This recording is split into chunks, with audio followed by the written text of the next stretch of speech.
पाकिस्तान की तारीख का एक और बड़ा स्कैंडल। 300 अरब रुपया निगरान गवर्नमेंट आउटगोइंग जो कि 3 माह पहले थी अनवारुल हक काकड़ साहब की, उन्होंने अपनी जेबों में भरे, उनके और उनके सहूलतकारों ने, और जिसे कहते हैं कि पाकिस्तान की किटी से आराम से 300 बिलियन निकाल के गायब हो गए। गायब तो नहीं हुए, अभी भी पूरी तरह इसी गवर्नमेंट का हिस्सा हैं, सेनेट के वो मेंबर हैं। और आपको पता है ये 300 बिलियन का जो डाका पड़ा है, बेसिकली ये किसानों की जेब पे पड़ा है। गंदम जो है वो ये जो निगरान गवर्नमेंट थी काकड़ साहब की, इन्होंने डिसाइड किया कि हम गंदम इंपोर्ट करेंगे, दरामद करेंगे 300 बिलियन की, उस वक़्त जबकि ये बड़ा क्लियर था, वेरी मच जिसे कह लें कि ओपन था। इनको बताया गया था कि बम्पर क्रॉप होने जा रही है आपकी वीट की, लेकिन जिसे कह लें कि ज़ाहिर है जब आपकी इंटेंशन ही पैसा बनाना हो तो आप इस तरह के मामलात को बिल्कुल इग्नोर कर देते हैं। आप कहते हैं कि यार at the end of the day the money is coming, that matters most. 300 अरब का ये डाका है, और इसमें जो वेरी अनफॉर्चुनेट आस्पेक्ट है वो ये है कि हमें 1 billion, close to 1 billion dollar जो है वो पे करना पड़ा बाहर। ज़ाहिर है गंदम दरामद करनी है, और उस वक़्त जबकि हमें ख़ुद ज़र मुबादला की बहुत ज़रूरत होती है। तो अब गवर्नमेंट ऑफ द टाइम ने क्या किया है, इसके ऊपर एक इंक्वायरी कमेटी बैठाई है। इंक्वायरी कमेटी क्या करेगी, और वही करेगी क्या जो हम सुनते आते हैं कि कमेटी पे कमेटी, मीटिंग पे मीटिंग। और चूँकि काकड़ साहब is the most powerful guy, most powerful chap, उनको कौन हाथ लगाएगा, उनको या उनके वो सारे लोग जो इस बड़े स्कैम का हिस्सा हैं। और ये बिल्कुल सरप्राइजिंग नहीं होगा किसी के लिए भी कि वो उनमें से most of the people are part of this current government of Shahbaz Sharif. तो इसको लेके जिसे कहते हैं कि पावरफुल क्वार्टर्स को मेरा ख्याल कि इंटरवीन करना चाहिए। और अभी at the cost of that decision हमारा जो किसान है वो मर रहा है। 3900 जो कीमत फिक्स की है पर मंथ जो उनसे गंदम ख़रीदने की, हर रोज़ हम स्टेटमेंट देख रहे हैं from the Shahbaz Sharif prime minister, from the chief minister Maryam Nawaz के जी इनसे हम गंदम ख़रीदेंगे, इस रेट पे ख़रीदेंगे, इनको नुकसान नहीं होगा, लेकिन उस पर नहीं ख़रीदी जा रही। आड़ती और मिडल मैन जिसे कह लें कि पूरी तरह से अपने पैसे बना रहे हैं, और किसान रो रहा है, और किसान जो प्रोटेस्ट के लिए सड़कों पे आ रहा है उसे पंजाब पुलिस डंडे मार रही है। This is the state of affair here. और जिसे कहते हैं कि पाकिस्तान में हम यही देखते आए हैं कि super elite is all set always, जिसे कहते हैं टू कम एंड लूट, जिसे अपनी पॉकेट्स भरे और निकल जाते हैं बाहर अल्लाह का नाम लेके at the end of the day. इसके अलावा हम आगे चल के डिस्कस करेंगे। आज का बड़ा डिसीजन है from the people's party leadership कि उन्होंने 3 favourite of Punjab governor slot, जिसमें कमर जमान कायरा, जिसमें आपके ज़का अशरफ और मखदूम अहमद महमूद, तीनों को आउट करके एक नया सरप्राइज़ पैकेज लाए हैं। वो लीडर जिनका नाम है सरदार सलीम हैदर, शायद पीपल्स पार्टी में भी कम लोग इनको जानते होंगे, तो वो गवर्नर की स्लॉट के लिए उन्होंने पंजाब में नॉमिनेट कर दिया है। सिमिलरली केपी में उन्होंने नॉमिनेट किया है फैसल करीम कुंडी को, जो कि ऑब्वियसली कहा जाता है कि मतलब एक वाइब्रेंट लीडर है, it would be a good choice. तो क्यों पीपल्स पार्टी को सरदार सलीम हैदर के ऊपर एग्री करना पड़ा कि पंजाब में कोई वाइब्रेंट लीडर ना लगा सकें, ताकि वो पार्टी को जिसे कहते हैं कि रीऑर्गेनाइज ना कर पाए, और जिसे एक नए फ्रेश इम्पेटस की ज़रूरत है, तो जिसे कहते हैं कि उसको साइड पे ही रखना बेहतर समझा, क्योंकि पंजाब उन्होंने ऑलरेडी नून लीग के हवाले किया हुआ है सिंस लॉन्ग। तो इसको जिसने चैलेंज किया तो ऑफकोर्स पीटीआई है। इस पे हम डिस्कस करते हैं। हमारे साथ सीनियर जर्नलिस्ट तज्जियाकार जावेद फ़ारूकी साहब हैं। जावेद फ़ारूकी साहब की इस पे कंप्लीट नज़र है, स्पेशली पीपल्स पार्टी के मामलात के ऊपर, और गंदम पे भी हम उन पे पूछेंगे। इस जो 300 बिलियन का डाका पड़ा है, इसके ऊपर मामलात कैसे चल रहे हैं।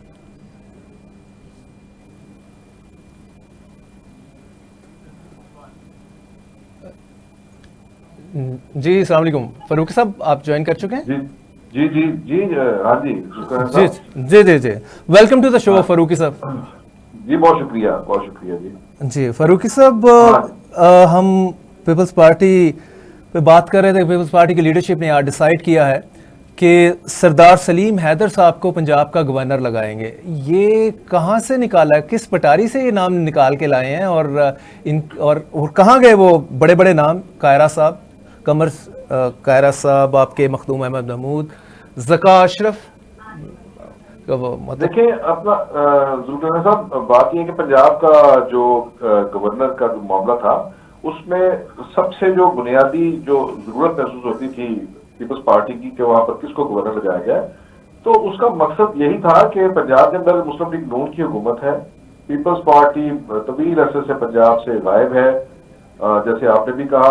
तो ऐसे में माजी में जब पंजाब में गवर्नरशिप पीपल्स पार्टी को मिली तो वहां हमने देखा कि मुतहरक शख्सियत कोई देखी जाती थी कि जैसे सलमान तासीर थे, गवर्नर थे, वो अगरचे मुशर्रफ दौर में ही वो अपॉइंट हो गए थे, लेकिन फिर भी उन्होंने बहुत गवर्नर हाउस को एक्टिव रखा पीपल्स पार्टी के हवाले से। उसके बाद फिर सरदार लतीफ खोसा है, तो उनके दौर में भी पीपल्स पार्टी की एक्टिविटी गवर्नर हाउस के जरिए काफी ज्यादा होती रही। और फिर मखदूम अहमद महमूद जो थे, वो एक अदरवाइज एक बड़ा नाम था। अब भी जो जरूरत ये थी कि चूंकि पंजाब के अंदर पीपल्स पार्टी नहीं है, तो गवर्नर हाउस के अंदर एक ऐसी शख्सियत हो जो पीपल्स पार्टी के मफादात का सूबे के अंदर ख्याल रखे, और साथ साथ पार्टी को रिवाइव करने के लिए भी ये गवर्नर हाउस से जो है वो सपोर्ट एक मिले। तो इसीलिए मखदूम अहमद महमूद साहब जो है उनका एक बार फिर नाम जेर बहस था, क्योंकि वो जनूबी पंजाब के अंदर ठीक ठाक असर और रसूख रखते हैं। फिर अगर वस्ती पंजाब की बात हुई तो कमर ज़मान कायरा का नाम आया, मोहसिन चंद का नाम आया। ये तीन नाम थे। इसके साथ साथ ज़का अशरफ साहब जो थे वो भी चाहते थे कि उन्हें गवर्नर बनाया जाए, लेकिन ये तीन नाम काफी बड़े पोटेंशियल नाम थे पार्टी के हवाले से अगर देखा जाए तो। लेकिन सरदार सलीम हैदर को जो लाया गया है, इस पर हर तरफ भारत यही है कि एक बिल्कुल गैर मुतवक्किल किस्म का फैसला आया है। और इसमें सरदार सलीम हैदर की अगर हम बात करें, इनके क्रेडेंशियल्स की बात करें, तो ये उधर ही अपने अटक के डिस्ट्रिक्ट के हवाले से ही इनकी सियासत का जो है वो ज्यादा असर रसूख है। बाकी पंजाब के अंदर कोई ऐसी जियालों के अंदर, पीपल्स पार्टी के वर्कर्स के अंदर कोई इतनी नॉन पर्सनैलिटी नहीं है कि जिन्हें और फरूकी साहब, इसको हमने कोई नेशनल सीन पे भी कोई खास नहीं देखा। और बिल्कुल ऐसे ही है। एक ही बार ये 2008 का इलेक्शन जीते थे और उसमें इन्हें वजीर मुमलिकत बनाया गया था। एक इनके बारे में ये मालूम हुआ है कि चौधरी निसार के साथ इनकी जो है वो बड़ी करीबी रिश्तेदारी है। इनकी शादी जो है उस फैमिली के अंदर हुई है, और इस तरह से इनके फादर जो है, वालिद जो है, वो भी पीपल्स पार्टी के साथ रहे हैं। लेकिन ना तो प्रोविंस लेवल पर और ना ही मरकजी सतह पर कभी कोई बड़ा किरदार इनके पास आया, जैसे दूसरी शख्सियत जैसे हम कहते हैं मखदूम अहमद महमूद या कमर ज़मान कायरा या नदीम अफजल चंद जो है वो बड़े एक्टिव होते हैं टीवी टॉक शोज के अंदर पार्टी मामलात में। दूसरी पार्टीज के साथ जब मामला होते हैं, जितने भी मुज़ाकराती अमल होते हैं, उनमें ये तीनों शख्सियत जो हैं ये बड़ी एक्टिव होती है। तो ये बहरहाल ये एक सरप्राइज है ये फैसला सरदार सलीम हैदर का, लेकिन है वो बहरहाल जियाले पीपल्स पार्टी के वर्कर हैं। तो अब देखना ही है कि वो गवर्नर हाउस की जो इतनी बड़ी असाइनमेंट है वो किस तरह से फुलफिल करते हैं। फारूकी साहब, इसमें ये बताइएगा कि इस फैसले को इसलिए तो नहीं किया गया जो बिलावल साहब के साथ लाहौर में हुआ, NA 1-7 में अतात आर्डर ने शिकस्त दी, इनको 14,000 के करीब वोट मिले, तो उन्होंने कहा कि मैंने यहाँ पे मतलब करोड़ों लगा दिया आपने, उस पर कैंपेन भी बड़ी एग्रेसिव की। तो सिंस पंजाब में रिवाइवल का कोई चांस नहीं है, तो बेटर फिर किसी को जो हम ओब्लाइज करना जा रहे हैं तो उसे ओब्लाइज करें, या जैसे आप जिक्र कर रहे थे कायरा साहब का या ज़का साहब का, इनमें से कोई आ जाता या मखदूम अहमद महमूद आ जाता, तो उनका one and the same thing, party ने तो रिवाइव होना नहीं है, तो इस बेटर ओब्लाइज समवन। देखिए इसमें ये बात भी आपकी ठीक है। सरदार सलीम हैदर के बारे में ये भी कुछ सुना था पिछले दिनों, बल्कि ये इलेक्शन से पहले एक बार ये भी था कि ये पार्टी से कुछ लाताल्लुक भी हो गए थे, तो इन्हें फिर दोबारा जो है वो लाया गया और कहा गया कि नहीं आप इलेक्शन लड़े, और इन्हें बाकायदा कह के इलेक्शन जो है वो लड़वाया गया था, क्योंकि पार्टी को कैंडिडेट्स की भी जरूरत थी। और ये एक अदरवाइज भी एक गलत मैसेज आता था कि जब ये हो कि अच्छा जी इनके जो डिविजनल प्रेसिडेंट हैं वो ही इलेक्शन नहीं लड़ रहे, तो पार्टी इन चीजों से भी जो थी ना वो नहीं चाहती थी कैसा इंप्रेशन बने। तो इन्हें इलेक्शन लड़वाया गया था कि आप जरूर इलेक्शन लड़ें। इसमें मुझे तो यही समझ आती है कि ये देखा गया है शायद मुस्लिम लीग नून की तरफ से भी कुछ नाम जो है वो भेजे गए हों, तो उनमें से उन्होंने उनकी कंसेंट जो है वो भी दी गई हो कि वो किसके साथ कंफर्टेबल है।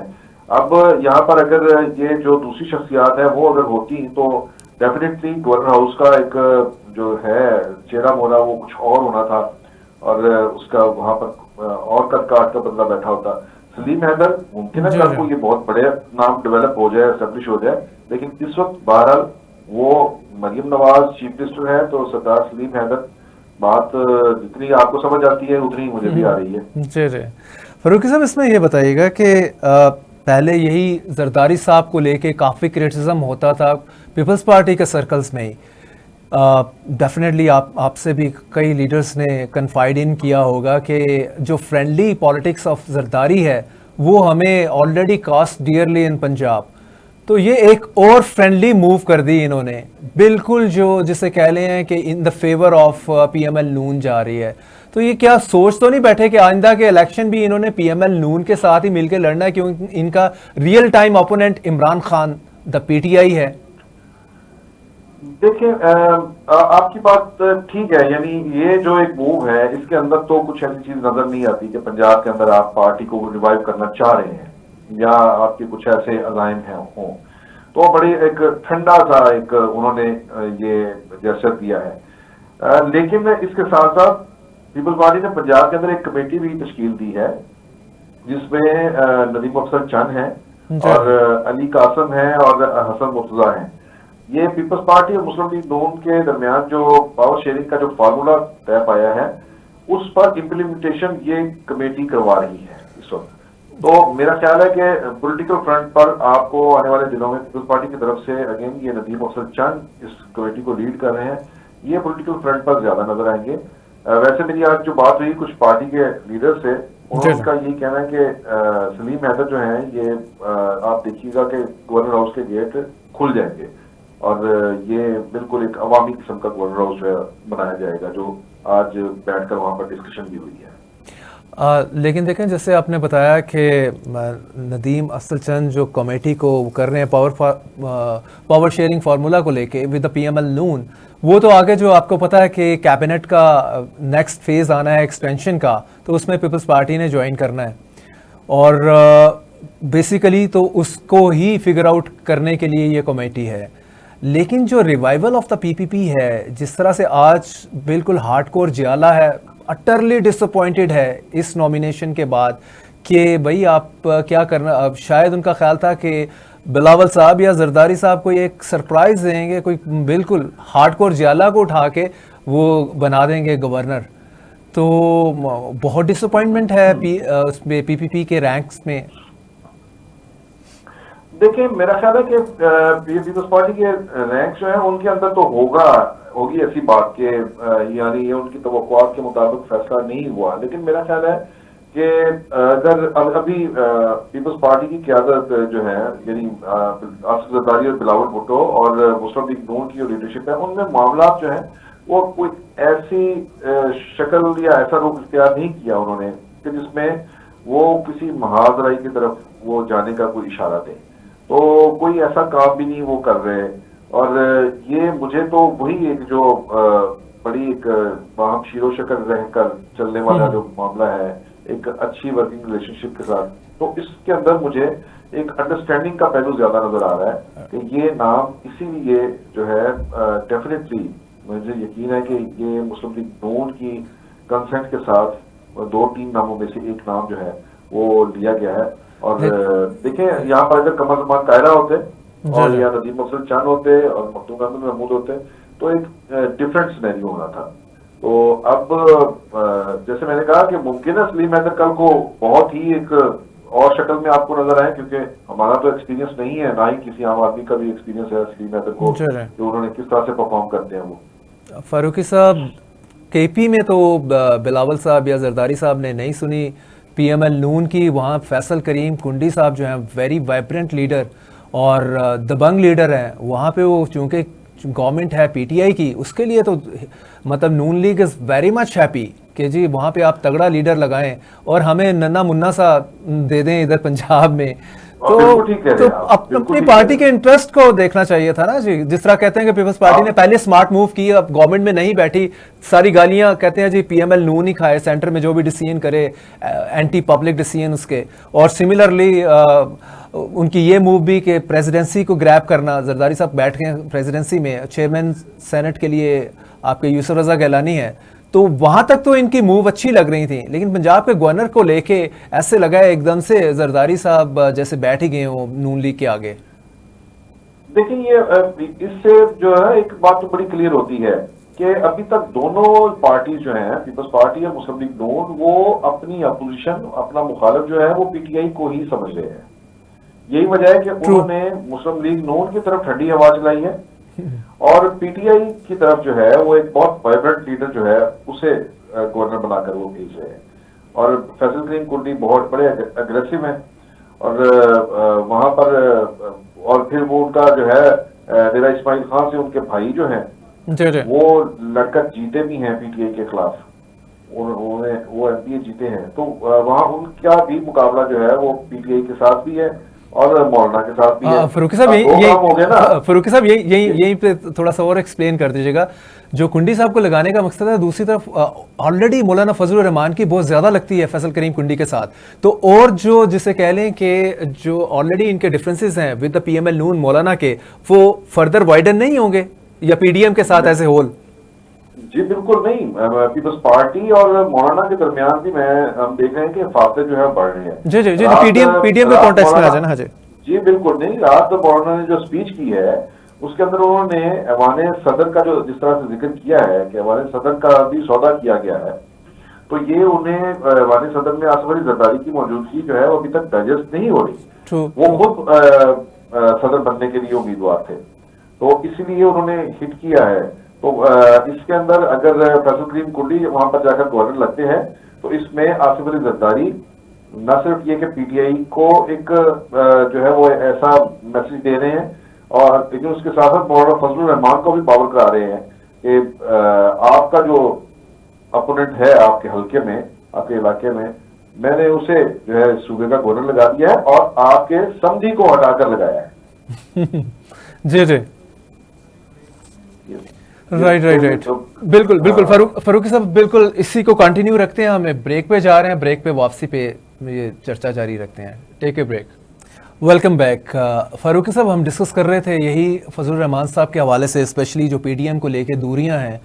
कल जो उन्होंने जलसा किया कराची में, उससे पहले गवर्नमेंट ने इसको बिल्कुल सेकंड थॉट दिया। पहला थॉट यही था कि मौलाना साहब को भी थोड़ा सा म्यूज़िक जो है ना वो फेस करवा दें, ज़रा उन्हें भी बताएं कि जो हमने पीटीआई के साथ किया है उसकी एक झलक आपके साथ भी हम ज़रा करें। लेकिन सेकंड थॉट जो दिया गवर्नमेंट ने और कहा कि नहीं करें अभी आप जलसा, खैर है। तो ये बताएं कि गवर्नमेंट थोड़ी सी पैनिक कल हमें नज़र आई है, बाद में आपके सामने स्टेटमेंट जो उन्होंने दिया कि हम नहीं रोकेंगे मौलाना साहब को, तो क्या इनके माइंड में चल रहा है? देखिए, मौलाना ने तो वाज़ेह तौर पर कहा है कि उनकी ये जो तहरीक है ये हुकूमत के खिलाफ नहीं है और वो एस्टेब्लिशमेंट को सारी बातें सुना रहे हैं। उनकी जो स्पीचेस हैं वो भी, कल उन्होंने जो ऐवान सदर का जो जिक्र किया, मेरा ख्याल है उसके अंदर ये तलखी तब आई जब उन्हें पहले जलसा करने की इजाजत नहीं दी गई सिंध गवर्नमेंट की तरफ से। तो इस पर वहां काफी ज्यादा एक रिएक्शन भी था जीजवाई के अंदर। तो मुमकिन है कि उसका गुस्सा जो है मौलाना ने निकाला हो कि आसिफ अली जरदारी के सदर बनने का जो अमल है उसको क्रिटिसाइज किया, क्योंकि मौलाना भी जो है वो कोई बात अपने पास ज्यादा देर उधार रखते नहीं है, वो उधार फौरन चुकाते हैं। और उन्होंने कल जिस तरह पीपल्स पार्टी ने थोड़ा सा तंग किया, उस पर उन्हें चुटकी भर दी। लेकिन यह है कि मेरा ख्याल पैनिक कोई नहीं है अभी उनकी मूवमेंट से, क्योंकि उन्होंने ये कोई मार्च नहीं उन्होंने अनाउंस किया, मार्च नहीं कर रहे वो, किसी जगह से लॉन्ग मार्च नहीं है, ये सिर्फ और सिर्फ जो है वो जलसे ही करेंगे वो। इससे पहले पशीन में भी जलसा किया उन्होंने और अब कराची में जलसा किया है। बल्कि आप ये गौर करें इस बात पे कि पीटीआई के साथ उनके जो कहा जा रहा है कि पीटीआई के साथ ना कहीं मिल जाए, मेरी अपनी राय ये है कि वो पीटीआई के साथ कभी नहीं मिलेंगे, क्योंकि पीटीआई में और उनके दरमियान बहुत बड़ा फर्क है। 180 डिग्री पर एक दूसरे के साथ वो खड़े हैं। लेकिन ना उन्होंने तो अगला जो जलसा प्लान किया है वो 9 मई का दिन उसके लिए मुंतखब किया है।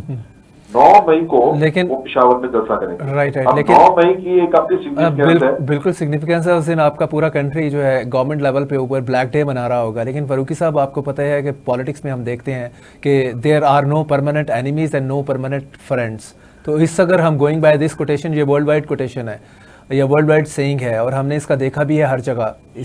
तो इसलिए रूल आउट तो नहीं किया जा सकता कि मौलाना शेक हैंड कर रहे हो इमरान खान के साथ वन डे।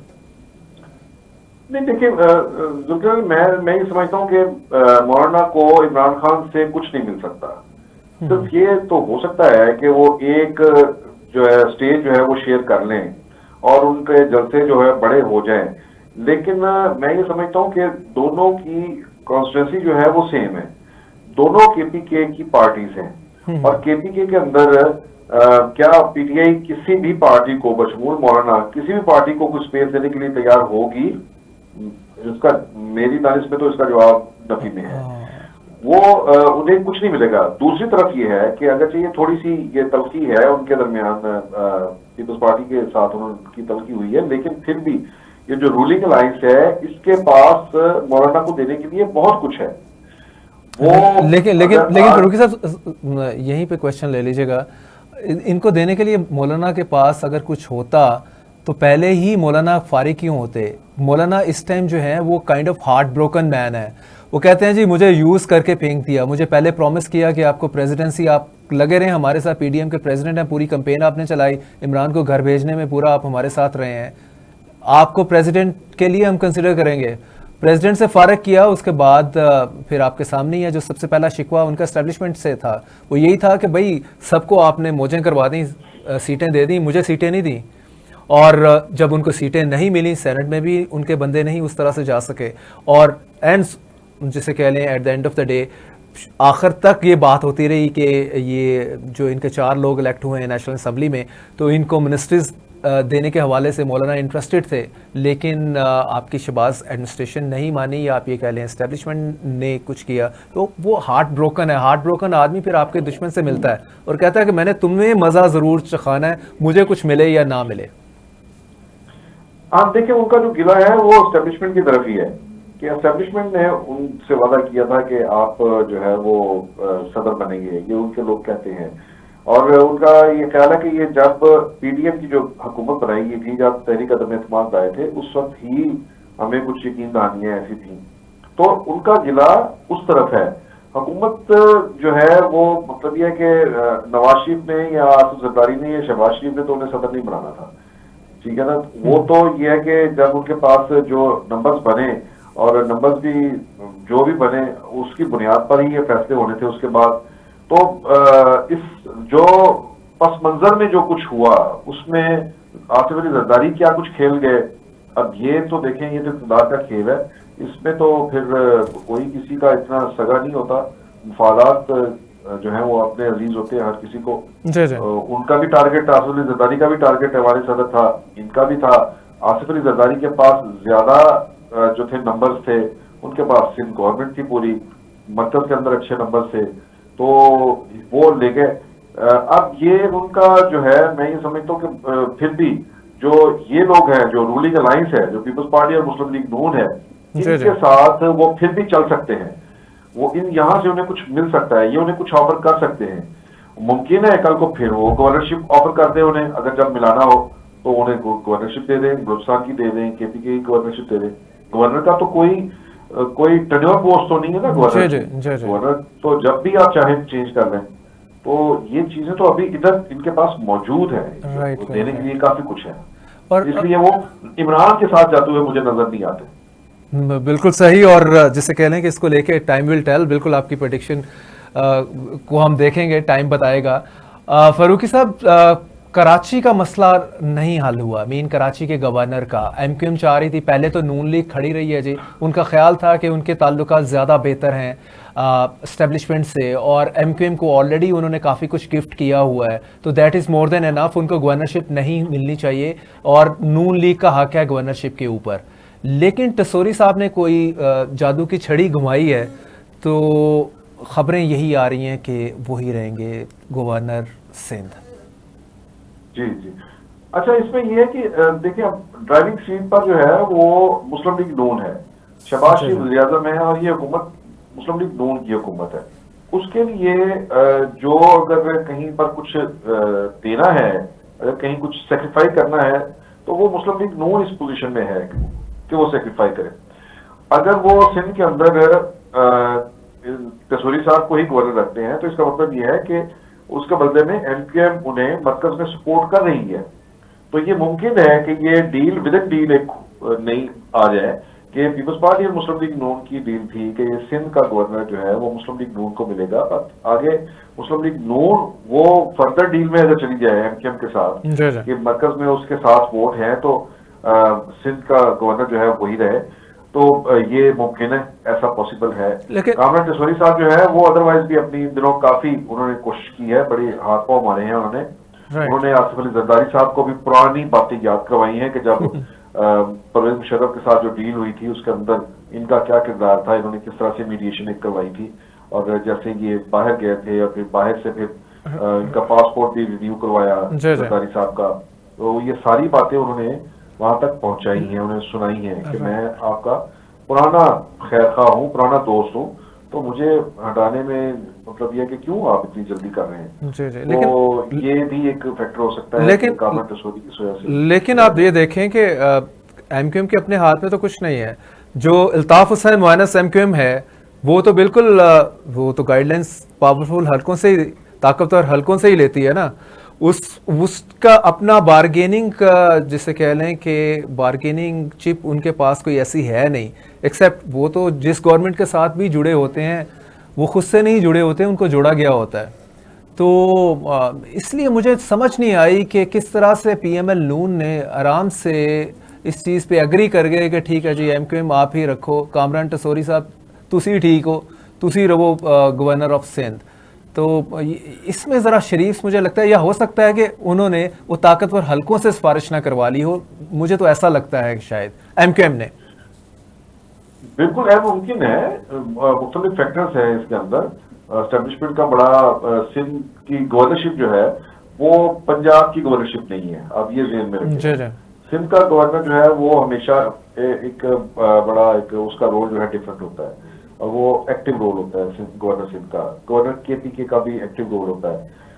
इन सब में अगर कुछ अगर कम रोल होता है किसी का, ज्यादा खामोश किस्म का, तो वो मेरा ख्याल है कि गवर्नर पंजाब का किरदार होता है।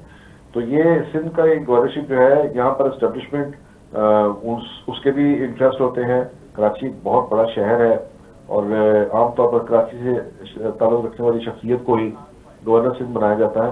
तो आपकी बात से मैं इत्तेफाक करता हूँ कि इसके अंदर एस्टेब्लिशमेंट की जो एक मंशा है वो भी शामिल हो। जी जी, फारूक साहब दो इश्यूज और हैं, मैं चाहता हूँ कि क्विकली आपकी उसमें सेंस ले लूँ।